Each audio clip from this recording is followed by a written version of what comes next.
Hey there, boys and girls, I've got something you'll adore. It's new and fun and oh so cool, no need to clutch your pearls. Join Father Malone and his pal HB on a journey to Sunshine Cab. It's called Night, Mr. Walters, and costs $0 guaranteed to make you smile. Hey! We're in Way Media.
Welcome back to Midnight Viewing, the horror anthology podcast, where this season we're taking a look at George A. Romero's 1980 series Tales from the Darkside. Sharing the Midnight View with me are the CultureCast's Chris Stachiw. I'm addicted to nicotine and cigarettes. Someone please help me. And the Projection Booth's Mike White. Ancient Chinese secret, huh? Okay. I wanted to say no ticky, no laundry, but like that felt a little too on the nose for James Hong, and he doesn't even go that far. None of them go that far, but we were all thinking it. Tonight, we're taking a look at two episodes from season one. They are It All Comes Out in the Wash and Bigelow's Last Smoke. It All Comes Out in the Wash is Season 1, Episode 20. It originally aired on May 26, 1985, written by Harvey Jacobs, directed by Frank De Palma. This one stars Vince Edwards and James Hong. It is the story of an unscrupulous real estate developer and the laundry service he uses to wash away all his sins. What do you think of this one, Mike? I found it to be interesting. Oh, by the way, how dare you forget Ellen Winthrop as Ginger? What a standout performance. She has a great chest, I've heard. Oh, boy. Good boy. Lord. Yeah, Oops. I had a good time enjoying it. I had a good time watching this one. Seeing James Hong so many years ago is kind of disconcerting because I always picture him as being old. I think it's probably because of Big Trouble in Little China. Like, what they did with his face in that movie is basically what he looks like now. Except maybe like without so many like headdresses and things. Let's not forget, as Chew in Blade Runner, they aged him up there too. So I always thought he was an elderly man. Right? Yeah. I Kind of only like do me and eyes. I thought the same thing about Max von Sydow for the longest Oh, time God. because of The Exorcist. I was like, this is Yeah. an old man, right? Nope. No, he didn't. I mean, at least James Hong looked better as an old man in those movies than Max von Sydow did in The Exorcist. That's true. And yeah, Vince Edwards looking a lot better than he did just, when was that? Just a few years later. No, it was like the next year, was it, for Deal of the Century? He looked really bad there, but he looked somewhat decent here. Man, oh man, these business guys, I'm so glad when they get their just desserts because they just think that they own the world.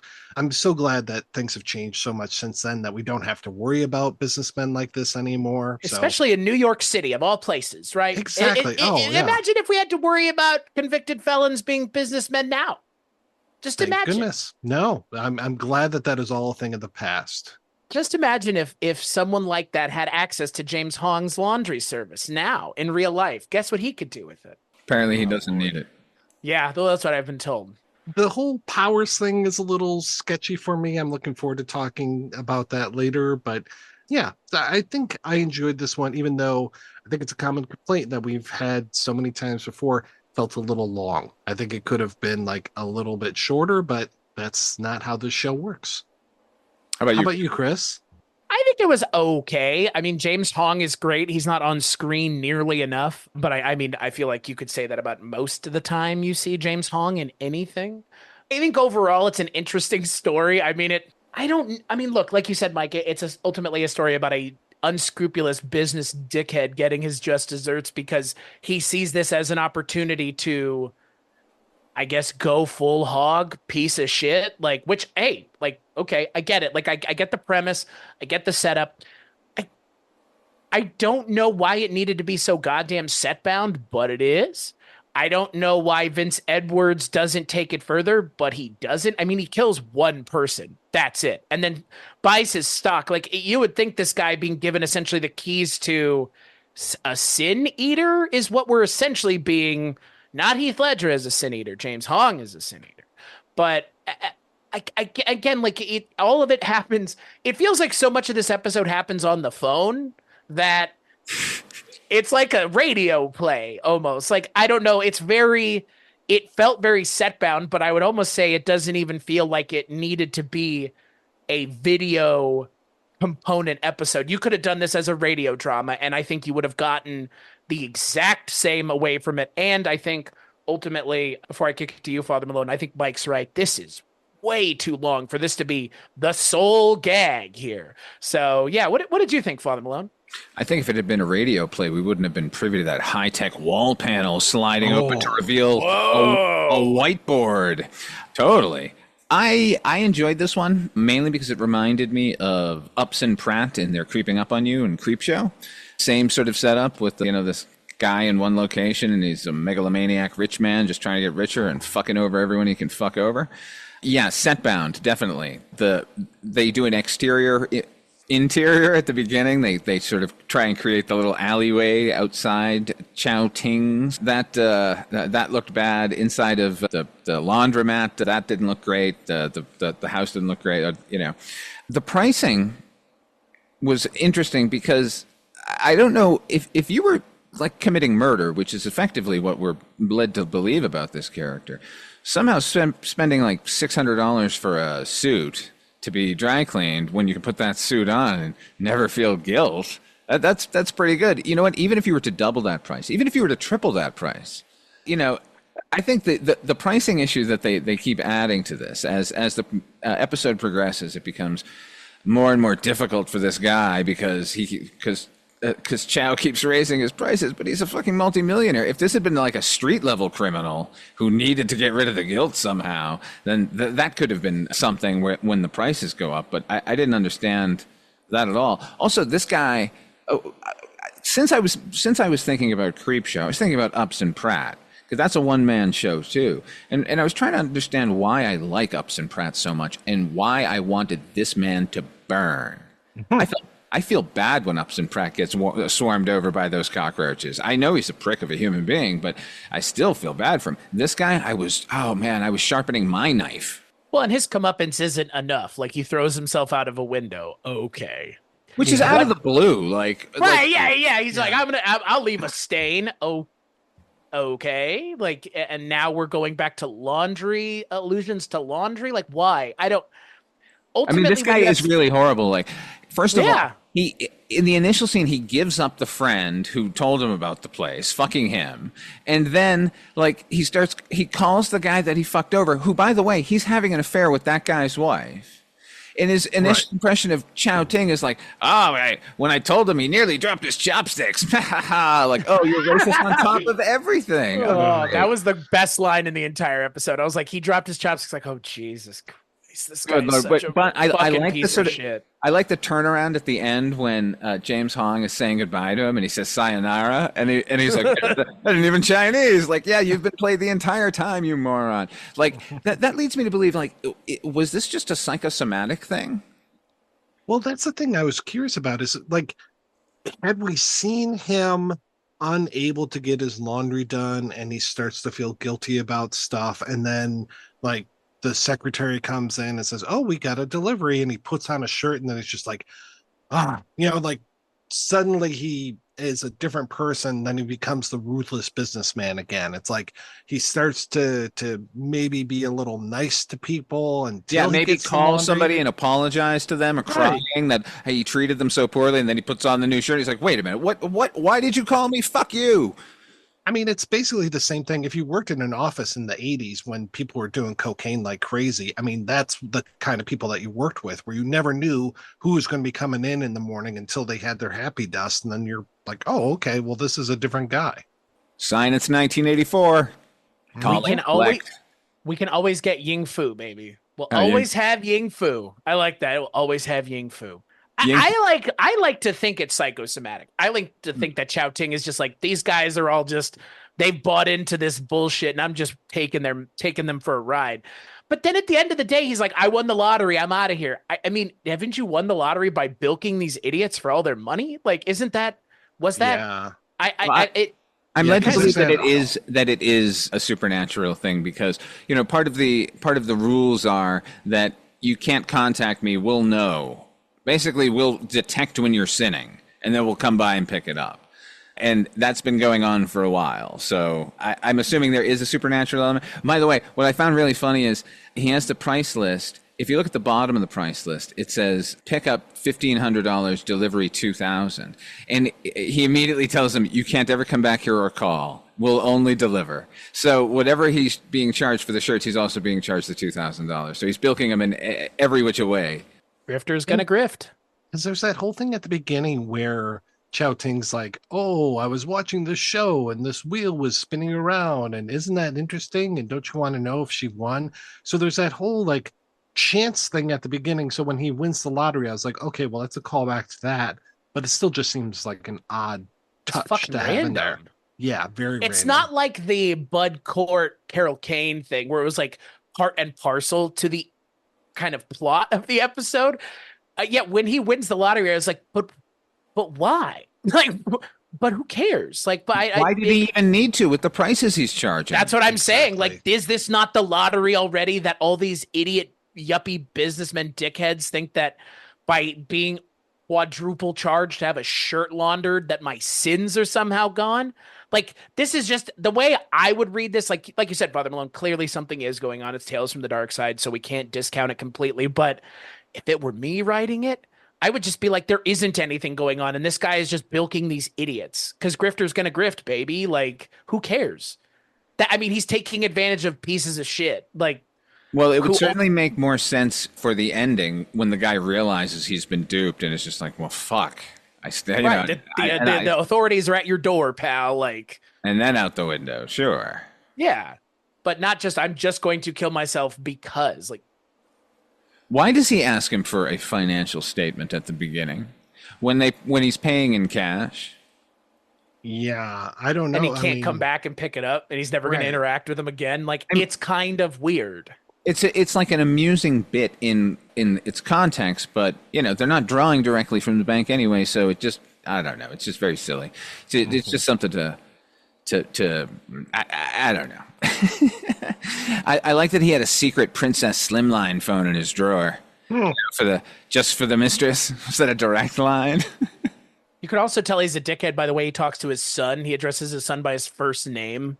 Oh, He's man. like, oh, you even turned my son against me. Like, oh, Jesus Christ. That was so weird. Yeah, It's that so turn was bizarre. not. That was strange. Yeah. Yeah, encouraging the son to take a piece of his bully, who's not a bully at all, by the way. What happens is the kid says, your father's involved in nefarious dealings.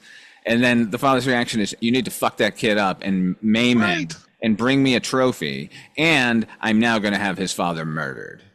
Right. You're gonna have to cut off his ears and then Yeah. bring me one of the ears. Yeah. God. Yeah, it's Murder I- builds character. He says that. That's a line of dialogue in this. Murder Yeah. builds character. and yet this guy decides his own fate at the end of the episode. Like, I don't know. Like, it doesn't seem, his punishment does not feel at all like not deserved, but it's not at the level of which the crimes he's been committing throughout the episode.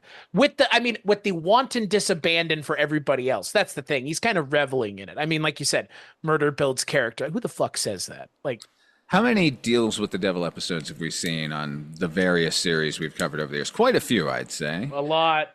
And Yeah. That it might always be the second most type of episode we've seen, if not the first most type of episode we've seen. Oh, because it can always be good. Right. But what I found really amusing in this episode is like where most characters find a bit of a moral quandary when it comes to giving up their eternal soul to the devil. This guy calls, is never asked for his soul, and just says like, "Oh, you want my soul? Okay, you have a deal. Get over here." Right. We do not traffic in souls, mister. Yeah. What was the thing too? Like his name is Harry Gropper, at least in the credits, but then everywhere else they call him something that starts with a C, and They call him Carl. Carl, and he's even got the C on his mug. So when the name came up at the end, I was like, Harry. When did that, or Henry? Where did that come from? Oops. Maybe Carl's a nickname.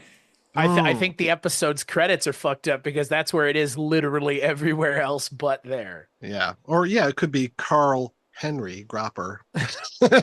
Quotations. Send him a stuffed bear with a black ribbon around it. Yeah. Oh. That'll learn him. You're all class, buddy. Yeah, he is. Wasn't there an episode of Twilight Zone 85 that was similar to this? With the deal with the devil thing? Yeah, I mean, you said it best, Father Malone. Like, there's so many at this point. It's like hard to keep track of them.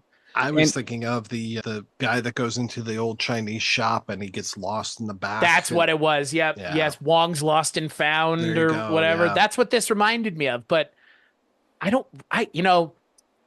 beats the shit out of me if that episode was good or not. I couldn't remember. So No, that one was bad. It was a polemic about racism. Ultimately, it was not very good at all. I mean, like misplaced rage and whatever. Here's something they need to stop doing, particularly in these kind of episodes, because we keep seeing it in this kind of episode where the scenario here is his friend, quote unquote, Sam Larchmont.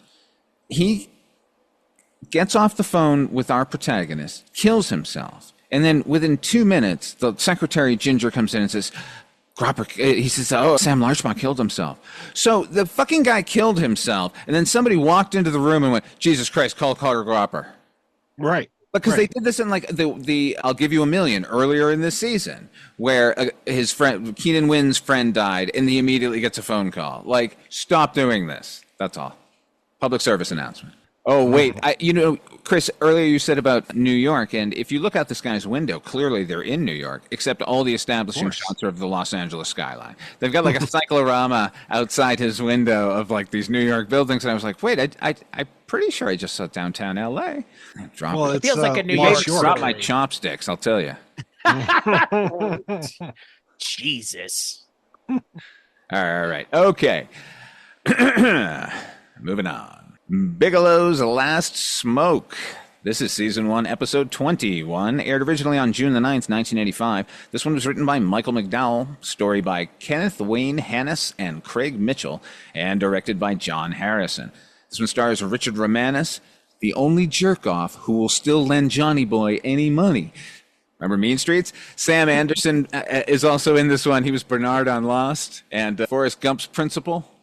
And Howard Dayton is also in this one. They sure made sure to point that out on the Wikipedia, huh? I was the principal in Forrest Gump. Oh, did it? Yeah. I just remember him from Forrest Gump. Yeah, it's like, and in film, he was known as Forrest Gump's principal. Oh, the one that bangs Sally Fields. Yeah, that one. Yeah. Mm-hmm. Yeah. He looks, in his IMDb profile picture, he looks so much like Kenneth Tiger. It's crazy. He kind of looked like Kenneth Tiger anyways. Like, yeah, like when he comes on the TV, but then I was just like, man, I'd rather it was Kenneth Tiger. I like him better, but well, yeah. fair. This was like early Sam Anderson, because that guy's been in a ton of stuff. He's one of those, I mean, he's basically a modern Kenneth Tiger, even though Kenneth Tiger still shows up and stuff. I mean, case in point, the Avengers. Now, this one is about smoker Frank Bigelow, who's discovered a peculiar method for quitting smoking. Now, full disclosure, I watched this while consuming nicotine, so my analysis might be fuzzy because, that's what happens early in the morning. What you think of this one, Chris? I was under the influence of caffeine, so probably not fair either. How dare I? It was fine. I don't know. Like, didn't we see something like this in Twilight Zone 85 where the guy had the worm to deal with the alcoholism? Yep. Well, done better there, I think is maybe what I'm alluding to. The Helgramite. Yeah. I like the idea, but I mean, this isn't that. I rephrase it. The way that they're painting it is essentially like you're in rehab. It's like it's not really that big of a deal. So, other than the fact that the guy can't leave his room, which makes it prison, I mean, I don't know. Like, let me put it this way: smoking was a big deal in 1985. You look like a cool teenager with the cigarette hanging out of your mouth. Like, it feels very tongue clucking. It feels very much like Kentucky Rye. It was fine, but like one fucker wants to smoke, let the fucker smoke. Like I don't know. I'm not somebody's mom or dad. I might be somebody's daddy, but I'm not their mom and dad. Like I don't care if some guy wants to smoke 3 packs of cigarettes a day. If he does, that's a different story. I mean, FM, didn't you just recently cover Cat's Eye on one of the special episodes? I sure did with Quitters Incorporated. Oh boy, that's what I was thinking of. This is like the toothless version of Quitters Incorporated. I was waiting for somebody's finger to get chopped off. I was waiting for that floor to be electrified. What was up with that weird smoke detector that's 4 feet across and has paper cups inside of it? Oh, that was the best visual in the entire episode is Richard Romanus looking like a small child disemboweling a massive smoke detector. Rips it off of the ceiling, but then the smoke detector goes off again. Even though I don't think he was smoking at that point, it goes off again. And I'm just like, wait. And they show him amongst the wreckage. I'm like, is there another smoke detector? What the hell's going on here? And yeah, I didn't realize that smoke detector was 4 feet wide. So that was something. Yeah, this one, I was not a big fan because, again, I just kept thinking of the Quitters Incorporated. And I'm just like, why is this happening to you? Like, did you want to quit? Did you need to quit? Or is it just this guy showing up on your wall at some point and apparently you got moved while you were sleeping into this cell that looks exactly like your apartment? Yeah, I was flummoxed and not too pleased with it. It's really weird that this was written by Michael McDowell, considering he adapted Word Processor of the Gods. He had to be aware of the stories with Quitters Incorporated. There's no way he didn't, right? Not when Stephen King is calling him one of the finest writers of paperback originals in America today. That's true. He was. But I just, to your point, like, there's no way. Like, he fucking knew. Of course like, he fucking knew. Like, so I'm wondering if even there weren't a phone call involved. Like, hey, I'm writing this thing. I mean, he's rewriting somebody else's teleplay. So I let him off the hook there a little bit. So, okay.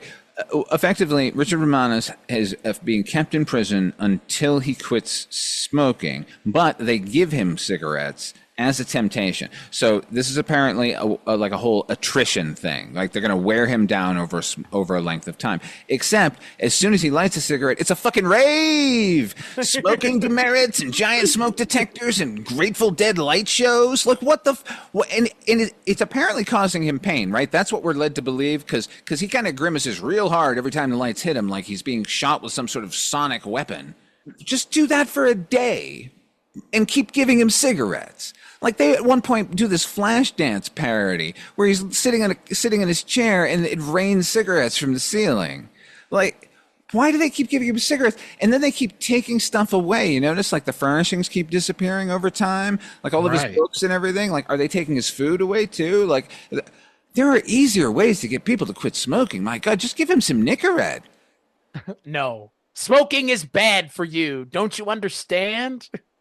I mean, there was I want to say even in Tales from the Crypt, there was a cigarette episode, Smoke Rings, in the last season where it was like Daniel Craig was trying to figure out why cigarettes were killing people. It's like, I don't know why, like, I mean, I know why cigarettes were a big deal, but at the same time, as I recently alluded to, like, I don't give a shit if people smoke. It's like, I don't give a shit if people drink. Like, not my problem. If you want to do it, cool. So these kinds of stories to me always feel very moral majority. It's like, yeah, okay, if you don't like smoking, you think smoking's bad, this story might be something you're interested in. Or if you're a smoker, I guess, again, like if I were a smoker, this is not how I would go about quitting. Like, this is not the way anyone would go about quitting. This is the way that you would go about getting some sort of horrifying PTSD from the experience and being more fucked up in the process because they were taking your furniture away and they were essentially like treated like waterboarding, like sound bombarding you. And so it's just, I really don't like these kinds of stories because it comes from a moral high ground that I do not empathize with. The guy smokes 3 packs a day. That's a lot, right? That's way too much, man. That's okay. I mean, 60 cigarettes. Like, when is he breathing oxygen? I don't even know. Maybe he's like a dock worker or something. Well, once he said that, I was like, okay, he kind of needs this treatment. But there are easier ways than recreating the man's apartment and keeping him locked in there with the Tales from the Darkside lighting package just sitting outside the windows. Cheaper ways, too. Yeah, like, how about just pay one guy to walk around everywhere he goes and smack the cigarette out of his mouth? Like, that would work. Who's paying him? Why was he there in the first place? Did his boss want him to quit? No, he wanted to go. He went. So that's the thing. They kind of like hang a lantern on it. He's like, I don't remember. Oh, wait. No, I do remember. I asked for this to happen. It's like his father died of lung cancer and he got scared and signed up for this program, but they had a long waiting list. So he forgot all about it and he just woke up and it was already happening to him. You just signed up for this shit sight unseen. Like you didn't know what they were going to do. Quarters Incorporated is a better story because it pushes the issue. It actually says like, well, if you were actually being threatened, what is it worth to you? This is like, who gives a shit? Because at the end of the episode, ultimately, it's played for a dumb fucking gag. I think probably my biggest issue with this episode is the way it ends is dumb. Very dumb. Oh, now you're going to be off caffeine. Did he go in there for that? What is the, like, now you guys are just keeping him hostage. Okay. So was all a fucking lie anyways. Like, I don't appreciate those kinds of narrative twists because it makes the rest of the thing make no sense at all whatsoever. Like, a word about the coffee. Early in the episode, before he's figured out that he's in prison, he has no idea still. He's just wondering where his cigarettes are. He goes to the coffee maker and he pulls the carafe out while it's still percolating, and he puts his mug under the percolator just to catch any drips. It was one of the most realistic human moments I've seen on any series ever. God bless Richard Romanus. You know that wasn't in the script. That was some observed human behavior, and I really appreciated it. About that giant smoke detector, which was a real big surprise for me too, a big surprise. Now, once he pulls the first panel off, that it looks really fake because you can still see the tape where it had been stuck on there. But once that cover comes off and it's just all of these oversized diodes and like the guts of any, I thought that looked great. And then when he's pulled the entire thing down and he's sitting in the debris trying to light a cigarette, I thought that was a pretty fucking beautiful image. So the episode succeeds in a lot of ways, but not so much in plot or story, but imagery. I mean, and then they do it was all a dream at the end, that like, we got to get that. And like, no, you're right back in it. And then you have the guy, you've got the old Bob from 12 Monkeys in there. Like, oh, hey, I need a cigarette. Oh, I've got a match. You got a cigarette? Like that whole weird negotiation between the wall and stuff. I'm like, where's this going? He didn't see that was obviously a trap. That was not an obvious ploy, pal. Like, for real?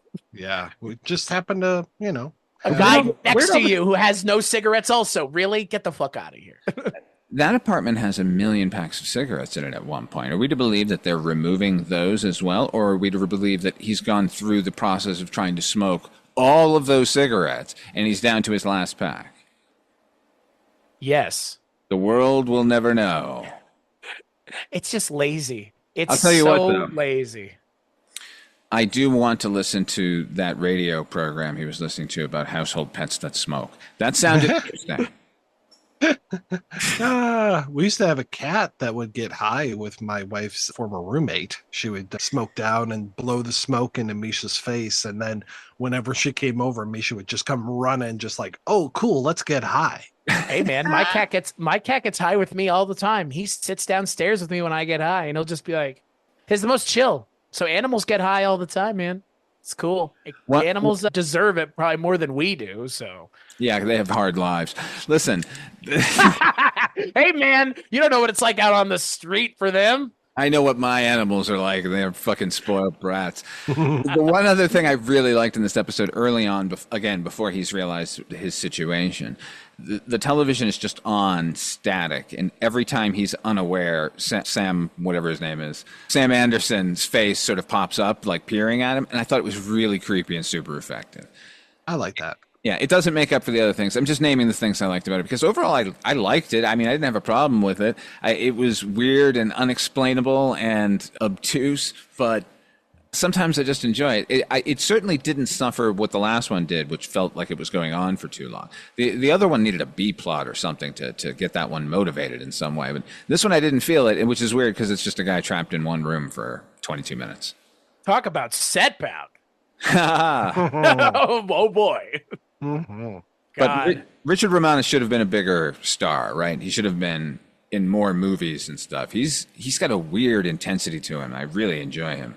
Oh yeah. He looks good in a pair of shorts, very short shorts. Right at the end of the episode, I'm wearing those shorts.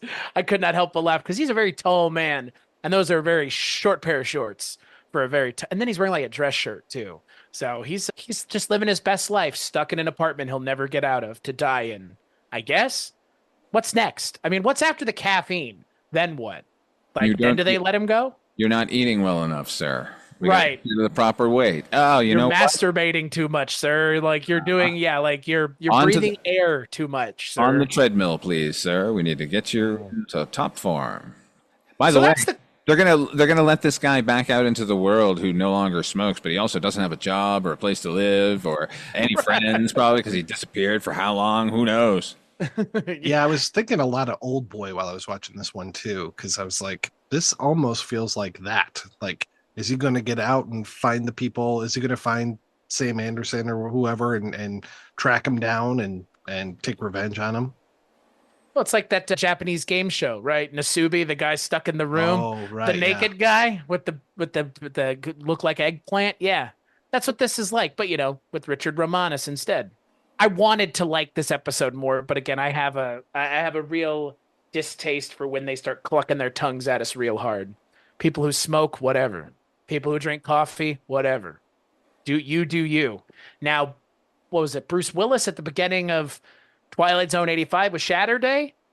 I mean, different kind of idea, but still, like, where is that line between you and your responsibilities and where your responsibilities aren't yours? Because that's ultimately what the question of this episode is, right? Like, when you're unable to do it yourself, how much of that are you giving over to somebody else?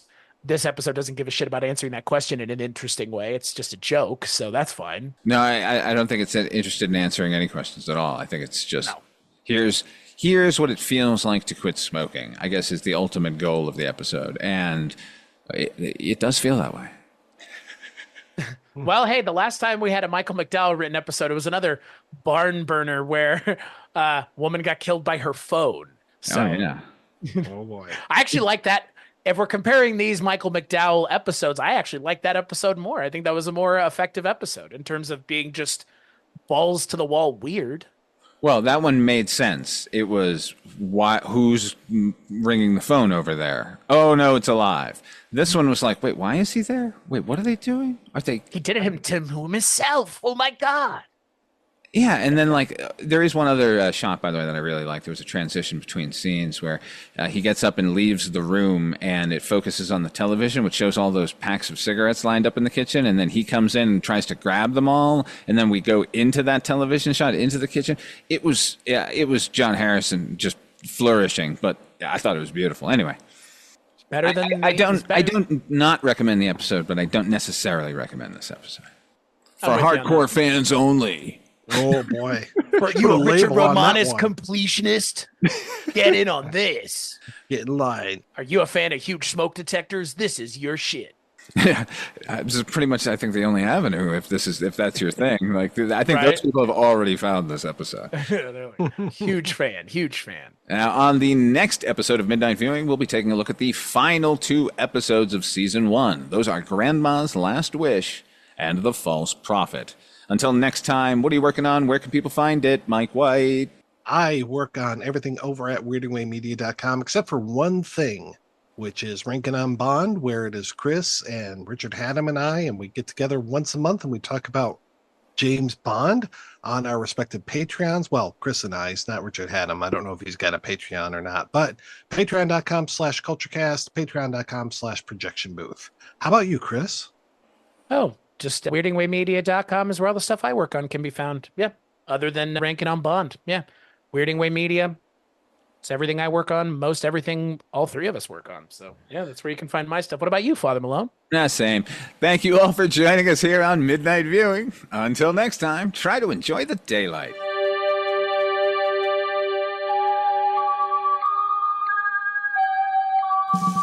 Midnight Viewing, the horror anthology podcast, is a proud member of Weirding Way Media. Our theme song was composed by HP with an assist from Donald Rubenstein and Erica Lindsay. If you want to hear these episodes early and commercial-free, become a patron over at patreon.com/Father Malone. Not only are the episodes up early, but we have extended interviews and bonus podcasts where we spotlight the best episodes of horror anthologies from every series. But if you just like the show and want to help, please share it with your friends and give us a rating on your favorite podcatcher. Together we'll keep journeying through the places that are just as real, but not as brightly lit.